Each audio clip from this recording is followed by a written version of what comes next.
Good morning. It has been a while since I've done a live, and I have been pinged to get on and talk about this topic. It is very near and dear to me. It's a very important one in my heart, and I know it's really an important one for us on in terms of our journey of healing and resolution and evolution and progressing. So I tend to straddle both worlds of very practical, very woo-woo, if you want to call it that, intuitive, psychic, but then also very practical 3D. And I've been doing what people call light work or energy work or intuitive work professionally for just about 13 years now. Thousands of people, blah, blah, blah, doesn't even matter. I have so many certifications. I started my own energy healing modality and all of this stuff. And the reason I'm saying all this is that people would typically say, well, you're a light worker. And I'm like, well, thank you for being the light worker and working in the light and all this kind of stuff. And in the spiritual community, we say that all the time. People say that all the time. So I'm going to go around in a big, not even in a circle. I'm going to go like a Fibonacci spiral is what I'm seeing in my mind. Is I'm going to sort of go out there, but then it's going to come back to real practicality and why it's so important to let go of this terminology because we're very stuck in it. So number one, we have this universe in duality that we're living in. And so we have the yin yang, and we talk about the yin yang and the balance of things, and how for the light for the good there's the bad, and there's the scales and all these things that we have in our reality that show the importance of balance. What we don't really think about when we talk about things like working with and being a light worker and all that kind of stuff, and we have associated the light to be good and the dark to be bad for a really long time. That's just part of our experience as I understand it here incarnate. So we have this very deeply ingrained. So of course when people think of it as a compliment when they say, oh, well, like she's a light worker, he's a light worker, and we sort of hold it up on a pedestal.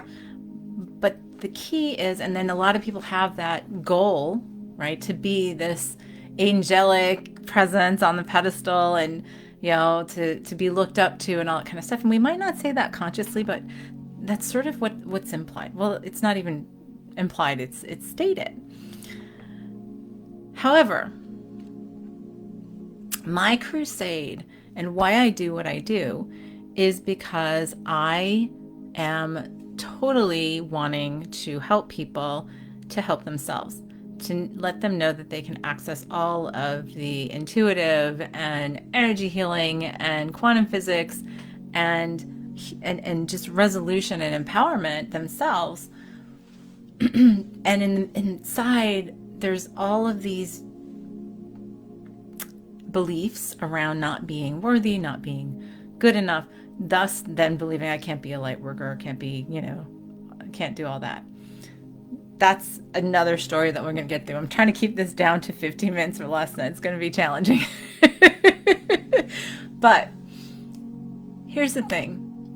Think about it. When we have the yin yang, and this is what we never really talk about. When we have the yin yang, and we're talking about wanting to resolve and have everything, resolve and come back together in wholeness and oneness, yet we continue to use words and nomenclature like, light workers. And or on the other side is, that's so dark, that's so scary. We use that all interchangeably.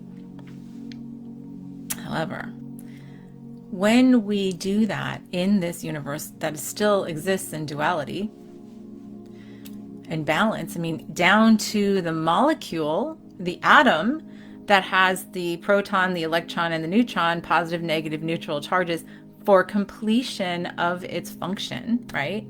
That without one, it just doesn't function completely, right? The way it's supposed to. And so when we continue to put all this focus on, I'm being the light, be the light, and I've used the term for years myself, and it's more and more I've been cutting it out of what I teach and what I talk about, saying being the light, because and we say being the lighthouse, right? And that's because we know what that means, right? Being the light in the darkness.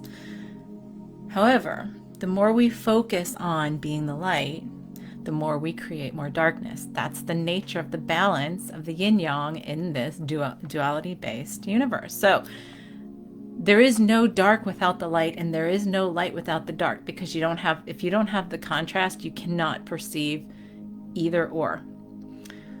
This is my understanding. And so when we focus more and more on being the light, more and more of us focus on being the light, guess what? We create more and more dark by that contrast, by the existence of that contrast. And are we going to resolve that? That's the goal, is my understanding. So this might really, fluster some people, because, we're like, oh, she doesn't know what she's talking about, or, yeah, okay, there's so many judgments out there. So here's the thing. I don't even care about that. The thing that I care about and I want to talk about today is how this relates to personal healing and personal development for everybody. Because many who, and I deal with not only those who are, on a seeking journey of evolution and ascension. I work with a lot of people who are wanting to make a better life for themselves, but also I work with professional practitioners that have nobody else to talk to, because I have a very different perspective than many, okay?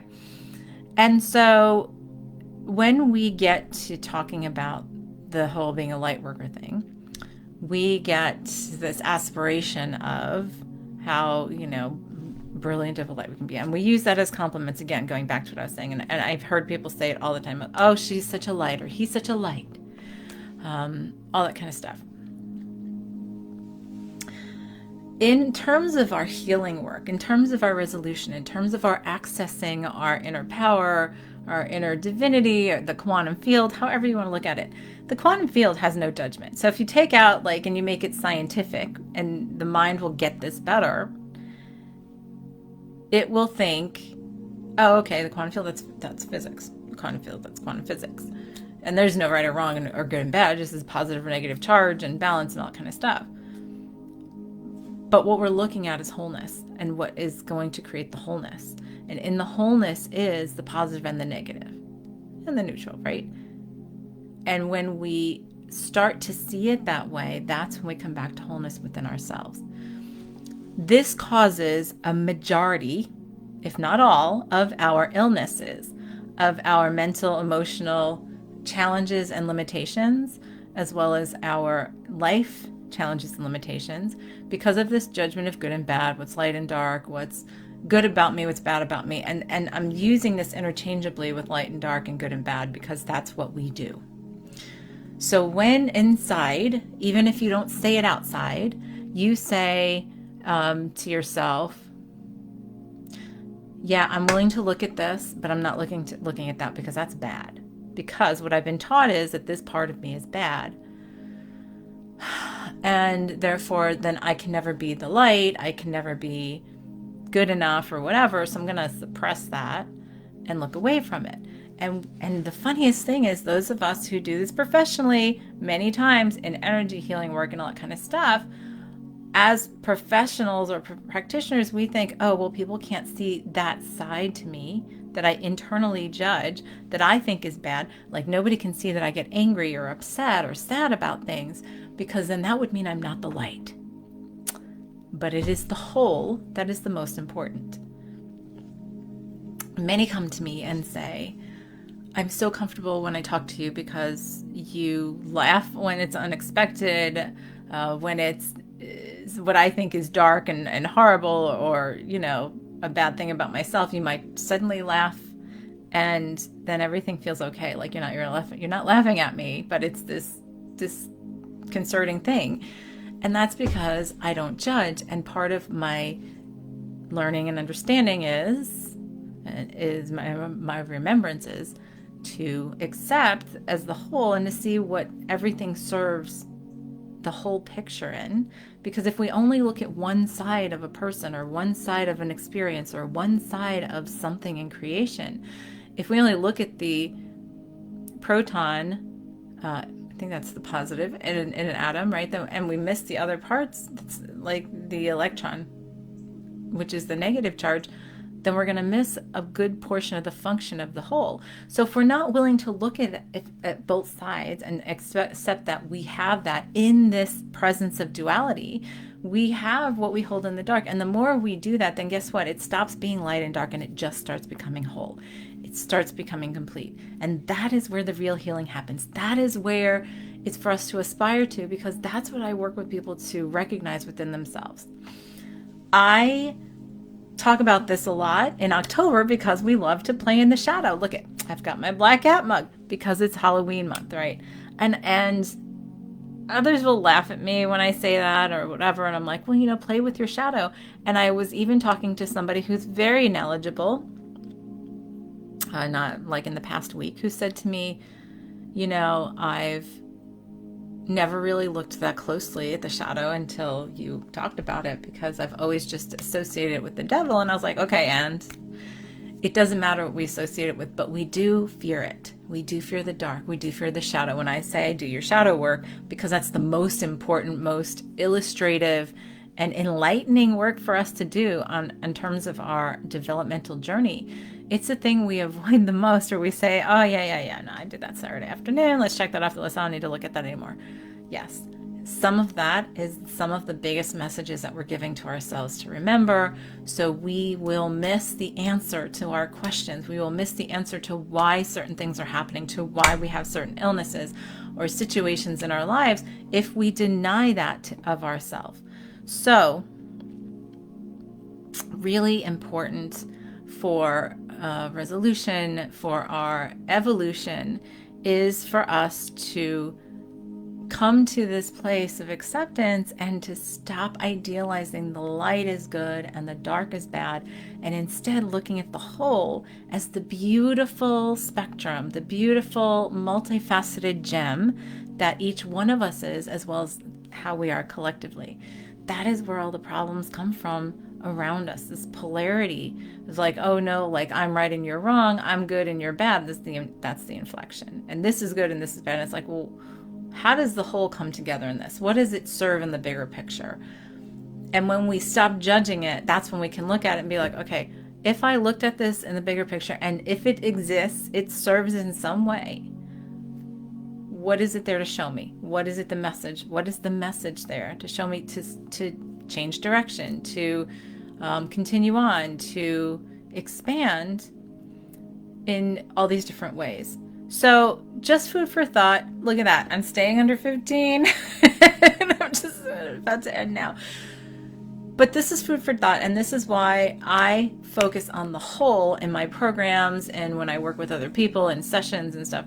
This is what we look at without the judgment of what's good and bad, what's light and dark, that we're all divine, that we're all the quantum field, that we're all infinite and infinitely capable to change our reality. And we are all the light worker. We're also all the dark workers.